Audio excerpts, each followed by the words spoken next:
Bienvenidos a este análisis a fondo. Hoy vamos a desmontar una de esas joyas del cine de acción de 1985, Rambo 2. Una película que, literal, redefinió el género para toda una generación. Pero ¿sabéis qué es lo verdaderamente cautivador aquí? Que lo que pasaba detrás de las cámaras, el caos absoluto, la batalla de egos gigantesca y los extremos físicos a los que llegaron, fue muchísimo más intenso que las explosiones que vemos en pantalla. Así que preparaos, porque vamos a ver cómo una idea sobre el papel se acabó convirtiendo en un rodaje infernal y finalmente en un fenómeno cultural. A ver, vamos a entrar de lleno en esto con unas cifras que son una auténtica pasada. Fijaos, la peli partía con un presupuesto de unos 25,5 millones de dólares, ¿vale? Pues acabó reventando la taquilla con más de 300 millones a nivel mundial. Y es súper curioso porque, mientras la crítica especializada se peleaba debatiendo el mensaje político y las ideologías de la cinta, al público masivo le dio exactamente igual. Llenaron las salas a reventar. Las escenas de acción eran tan espectaculares que convirtieron al personaje para siempre en el arquetipo definitivo del héroe de acción de los 80. Sección 1. Cameron contra Stallone. La batalla por el guión.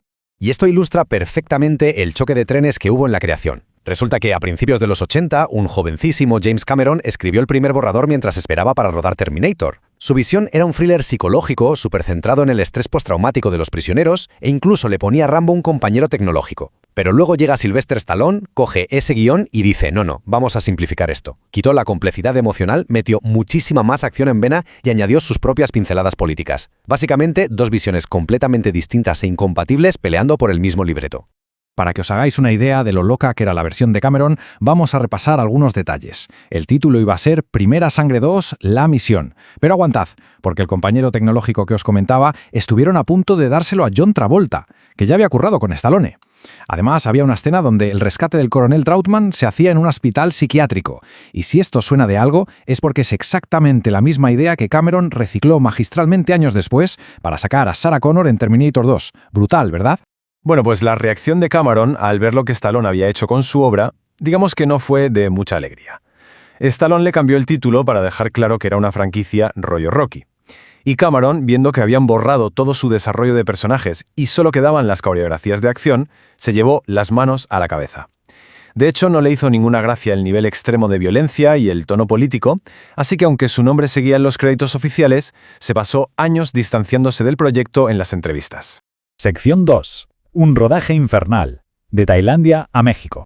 Si creíais que el tema del guión fue un dolor de cabeza, el rodaje físico ya fue literalmente un ejercicio de supervivencia. Iban a grabar en Tailandia, pero se complicó todo y tuvieron que mover el chiringuito entero a México. Y vaya tela, calor que te derretía, una humedad asfixiante y para colmo rodeados de fauna mortal. Hablamos de serpientes venenosas, escorpiones y tarántulas paseándose por encima de las cámaras todos los días. Y cuando parecía que no podía ir a peor, ¡boom! Una tormenta gigantesca arrasa con la región y les inunda el set principal por completo.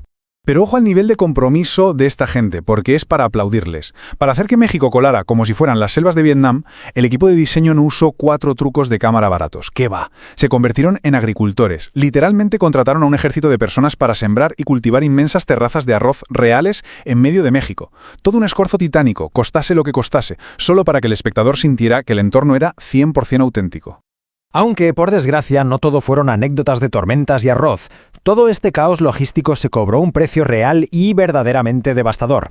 Si os fijáis, al final de la peli hay una dedicatoria a Clifford Winger Jr. Él era un experto en efectos especiales buenísimo que trágicamente perdió la vida en el set cuando un explosivo detonó antes de tiempo.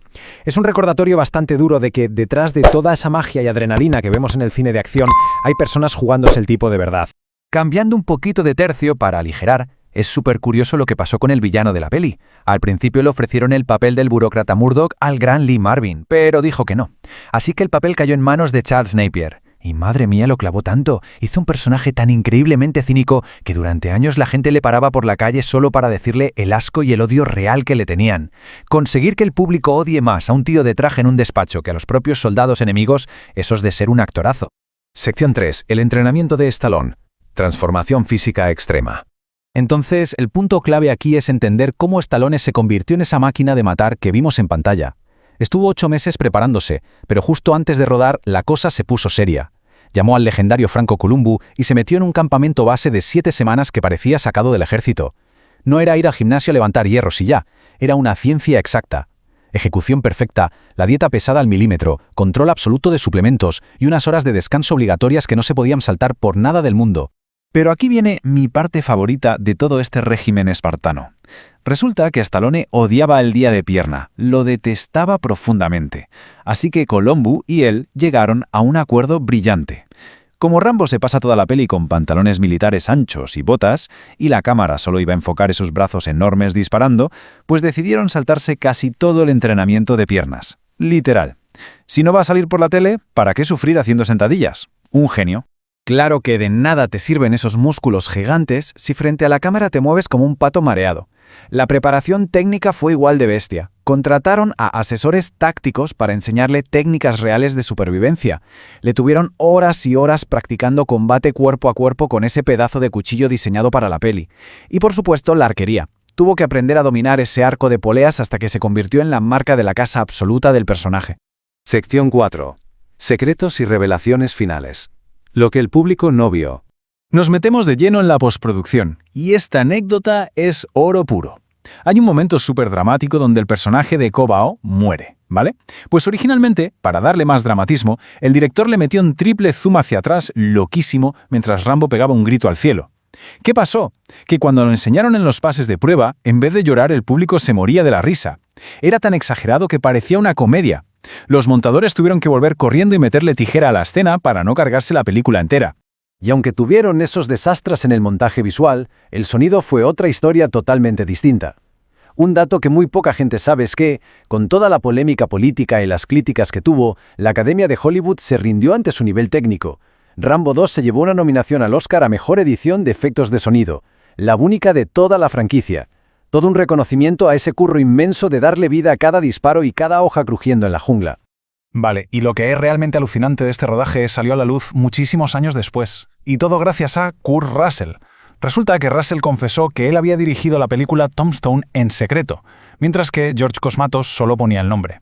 ¿Y de quién copió la táctica? Pues el mismísimo Sylvester Stallone se lo recomendó. Stallone le admitió que habían hecho exactamente la misma trampa en Rambo 2.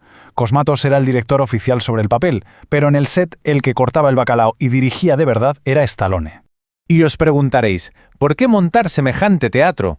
Pues pura burocracia, amigos. Stallone quería dirigir la peli, lo tenía clarísimo, pero el problema es que ya había firmado para dirigir Rocky IV.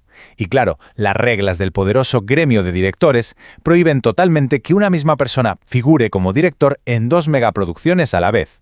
Así que, para evitar multas que los dejarían temblando, contrataron a un director fantasma que firmara los papeles, mientras Stallone hacía el trabajo sucio detrás de las cámaras.